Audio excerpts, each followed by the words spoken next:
I gotta tell you something I could do. I could be running around chasing you. What's up guys, Joey here, Fuga Tech, and this is the Nokia 7.2, which I admittedly already have a lot of feelings about, and spoiler alert, they're not exactly the best type of feelings. But first things first, let's take it out of the box.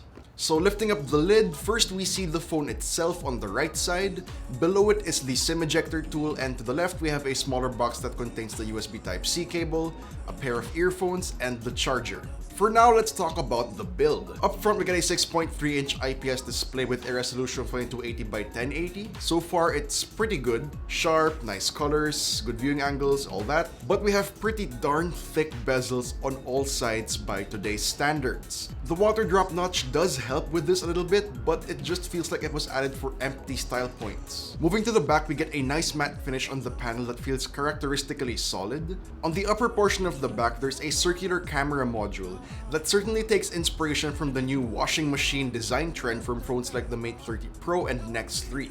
Here we get 3 rear cameras, and below them is the fingerprint scanner. On the sides along the aluminum frame, we get the power and volume buttons on the right, dual SIM tray with a dedicated microSD slot, and a dedicated Google Assistant button on the left side. Up top, a noise cancelling microphone and headphone jack, and at the bottom, the main microphone, loudspeaker, and USB-C port, plus points for that. Now, my biggest problem with the Nokia 7.2 is that while it does have some semblance of Nokia's signature solid design and build quality, the problems are mostly under the hood. Powering the 7.2 is a Snapdragon 660 chipset. What year is it? Sure, the 660 is a good chip, but it's certainly not the best a mid-range phone can offer this late in 2019. The 6GB of RAM and 128GB of storage is generous, but at this point, it's a very tough sell because of the lackluster choice of chipset.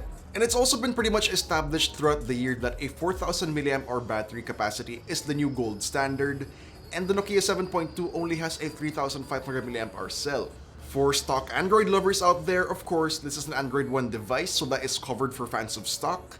It does get a 48MP rear camera, along with an 8MP ultra-wide and 5MP depth sensor, plus a 20MP selfie camera, which so far performed actually pretty good based on these sample photos right here.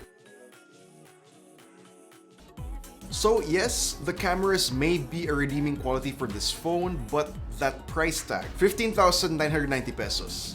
Again, it's a tough sell. There are certainly consumers who appreciate camera quality and software experience a lot more than other things, but here in our local market, there's a big emphasis on design, chipset, and battery life. So I'm not too sure about this one, guys, but either way, we're gonna be taking it for a full review, so stay tuned for that. And of course, leave your thoughts about the Nokia 7.2 in the comments down below. And if you enjoyed this video, please do drop a like, subscribe to our channel for more content, hit the bell icon to know about future uploads, and be sure to visit yugatech.com for the latest tech news and reviews. This has been Joey, and I'll see you guys in the next one.